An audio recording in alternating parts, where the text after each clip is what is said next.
Good day and welcome back to another DBZ Dokkan Battle video. In this video we're going to be taking a look at who you should pick up with yellow coins in DBZ Dokkan Battle. Now yellow coin banners are a lot rarer than they used to be. Yellow coin banners used to be pretty common. I would say we're getting them once every 2 months. Now it's very rare because carnival banners have kind of replaced them, especially at big celebrations, and just in general we don't tend to get as many of them.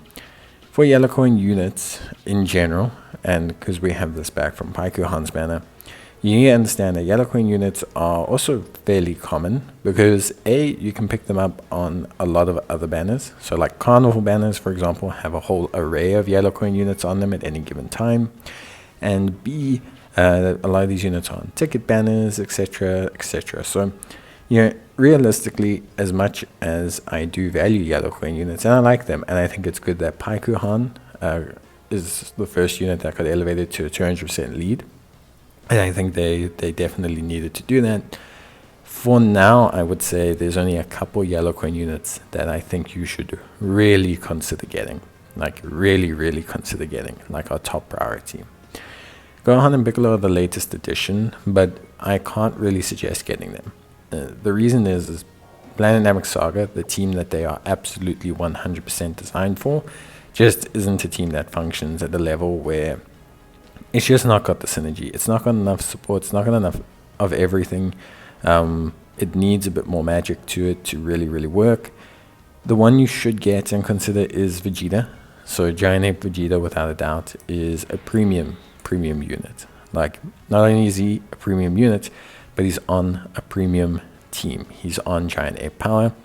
He functions really well on that team. He has a very specific role on that team. He's actually almost mandatory for that team. He is right now probably literally the top yellow coin LR in the game, outside of obviously Paikuhan and all his merits. Cellmax, very good unit, not necessarily worth it unless you really want to run like a Super Boss's team or something like that. Cellmax isn't so critical now. We've had a slew of Janembas and other units for uncontrollable power, movie bosses, really all start to get easy A's, and a lot of them tend to function better in that environment. So Cellmax, cool unit, but not necessary. Gohan, Ultimate Gohan, and a lot of these other units, you can always grab. Like, I'm not going to say no to you. Grab them if you want to. They're your yellow coins. For me, a lot of them are just very niche and will fulfill roles in teams that you need to decide if you want to improve on, like Cellmax or Super Bosses. The Ginyu Force LR for the Ginyu Force.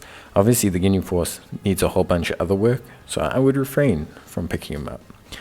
Units that I can recommend, generally speaking, is going to be Giant Ape Vegeta, Janemba, and one or two others that we'll get to, but I'm not trying to discount these other units. If you want Strength Bulma for DB Saga, or you want to pick up AGL Super Buu because you want an AoE damage dealer for the Majin Buu power team, like, these units still have purposes. It may not be to be at the top tier of their team, or it may not be in a top tier team, but they still have purposes. They're all still good at something, most of them. So I think, don't limit yourself to what I say based on what you need. Kaioken Goku, I can recommend. I think he is still a good burst damage dealer, but I have to be honest, I don't find him nearly as useful as Vegeta. That could just be because of his awkward position, and that he's kind of fitting onto teams that are already really good and have premium damage dealers, whereas Vegeta's role is that of a tank, which teams always really want. Physical Janemba you can still really pick up. Much like Vegeta, he's got that really strong niche role of being a very strong defensive unit. He's got that damage reduction, that guard, all making him very solid. Golden Frieza in 17 and Android 17 Reps Universe 17 or 7, sorry, is very good. I think both of them are good. I wouldn't call them necessary. Like, if you had to choose between them, Janemba or Vegeta, if you had none, I would say Vegeta and Janemba are more crucial, because even if you only pick up those LRs for their teams later, I think they're still better. Turles is cool. He's still functional as a support on his team, especially with dupes. Like, there's nothing against him. I think he's very solid. There'll be instances where he'll not be so consistent, but he's very good. And even niche units like Broly, Chilai, Lemo, I really like. because, you know, 7 orbs, they still can evade everything. Pretty good. For me, the top picks are very clearly though, Janemba, Giant Vegeta, and yeah, that's it.